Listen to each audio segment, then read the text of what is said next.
Hey guys, welcome back to the fish tank. I am Cole, and today we are working on this 928 Porsche Turbo for the MLCPORSCHE3 build-off giveaway build that Maple Leaf Matchbox is putting on for the third year in a row.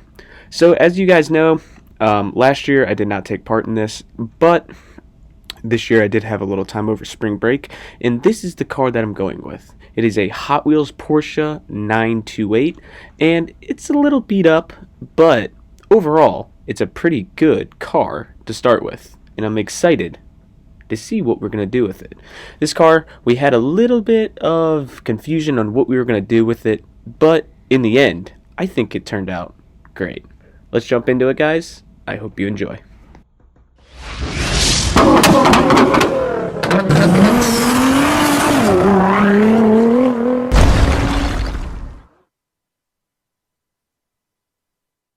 Always, guys, don't forget to hit that subscribe button. Also, hit that bell to be notified for future videos. Alright guys, let's jump into this. So we got our 928. It is a metal on metal car, so it's a metal base and a metal body. So diecast on diecast, if that makes sense, because we all know some come with plastic, some come with metal, but this one came with metal, which was really cool. It was a very simple car to take apart. Not really, you'll see here in a little bit, but these posts I did have some trouble with. I kind of missed the mark and destroyed them, so I had to pretty much sand them down to nothing. But I did end up tapping these holes, and we did end up eventually getting this car apart after we pretty much pried it open. But other than that, it was a pretty easy take apart. This car is a base, glass, and the body. So this car had no interior, but it had the darkened glass, so it really didn't matter. If you see here, I am trying to pry it open. Do not use scissors to pry cars open. Please use a flathead screwdriver. I believe that was just the closest thing that I had. So right there, you see right there, I bent the base, as you see here. Look at that. Completely bent it. Luckily, I didn't break it, but it was bent. So how I resolved this issue was very simple. I grabbed a pair of pliers, and I carefully grabbed it, like I am, and straightened it to the best of my abilities. How I knew it was to my standards is fairly simple. I just kept mocking it to the one on the right side, and once I thought it looked to my standards, I put the car on to make sure that it still fit on the casting itself. And as you see here, it works perfectly fine, which is awesome. Now we're going to move on to those posts. Like I told you guys before, I really messed up these posts, and they were just fried. And I was like, you know what, the best course of action for this is probably just to sand them down and try to tap them, which I did. But I end up realizing at the end of this that my taps didn't work because I didn't keep anything together. So we had to just glue it together and pretty much just call it a day, which wasn't a bad thing, but I was kind of annoyed that I took the time to sand these down and tap it. But we live and we learn, because if we don't make mistakes, guys, in life, we don't learn from them. Now we're going to move on to our paint stripper. So as you see there, the car is tapped for this process of the video. It did help for painting, so I will say it was in good tensions. Now we got our chum bucket. We take the lid off. We're going to throw our car in, and remember, guys, tight lid, no messes. And then you give her a good shake, you put it to the side. She sat for about, I think, 2 days. Once we're letting that sit, we're going to take our grinding bit on our Dremel, and we're going to just take the time.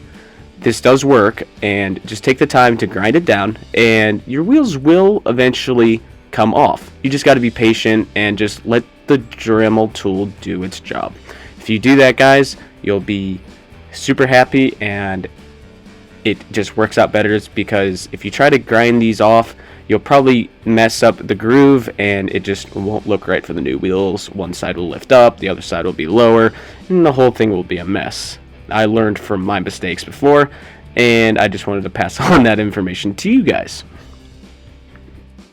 After our 2-day break, we finally get the car out of paint, it stripped itself pretty good, and now I'm back on the Dremel, and we're going to clean it with this wire wheel.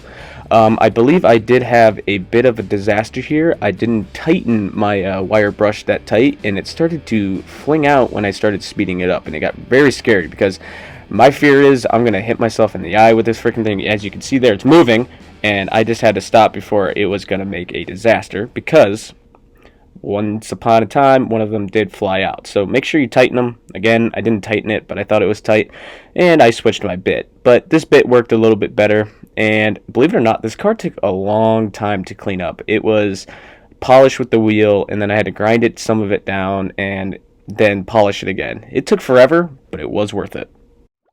Meanwhile, back in the fish tank. For the build, we are letting paint dry and some other things drying, so I just thought it would be a great idea to just get our glue on and paint and glue on our wheels. So I went with a pair of wheel riders from a JDM car that I wasn't using, and it was kind of trashed, and I thought it would just be appropriate to just add these to the car because my goal for this car is fairly simple. I wanted to build a,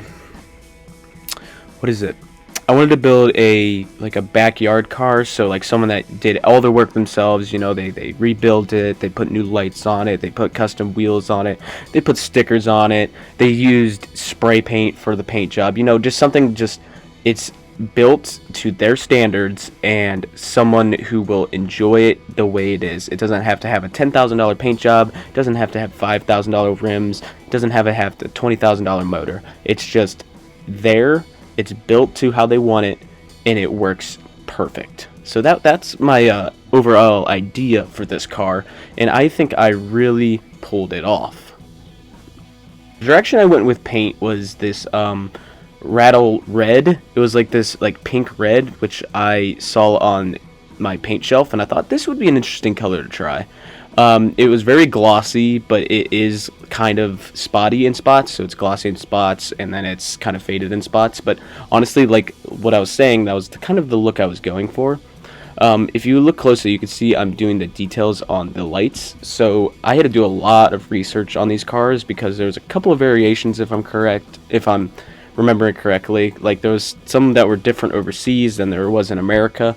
And I just went with the best one that I thought looked the closest to this casting.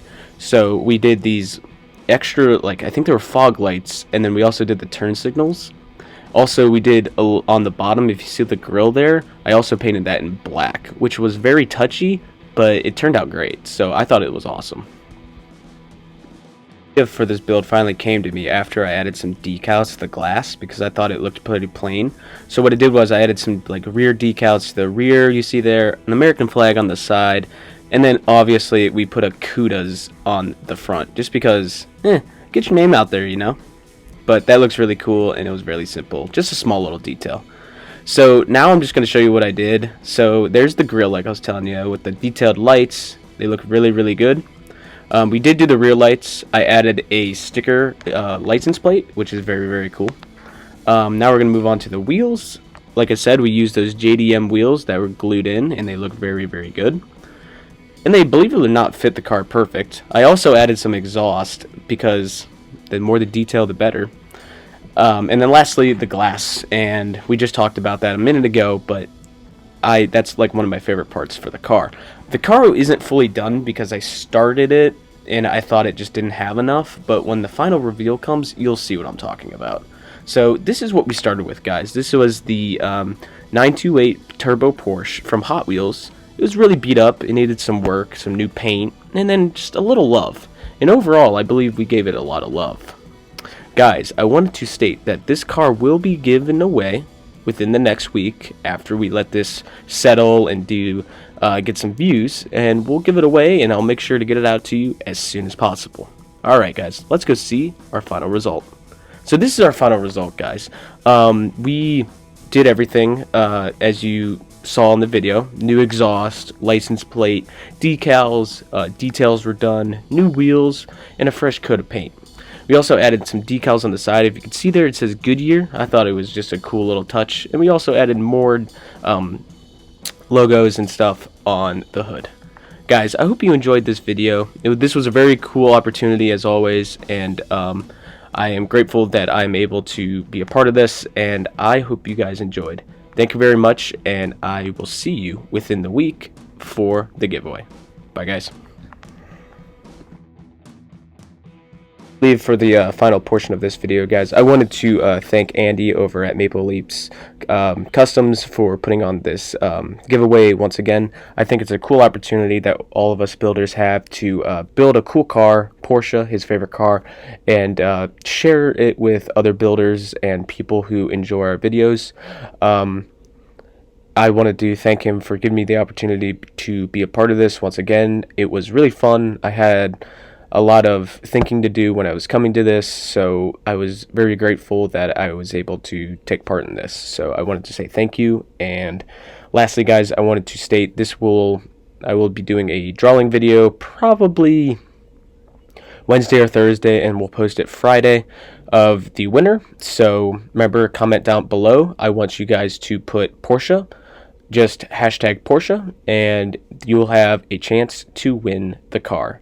So if you guys made it this far, thank you for watching, and I will see you when our giveaway video comes out on Friday. So good luck, everybody, and I can't wait to watch everyone's videos. Goodbye, guys.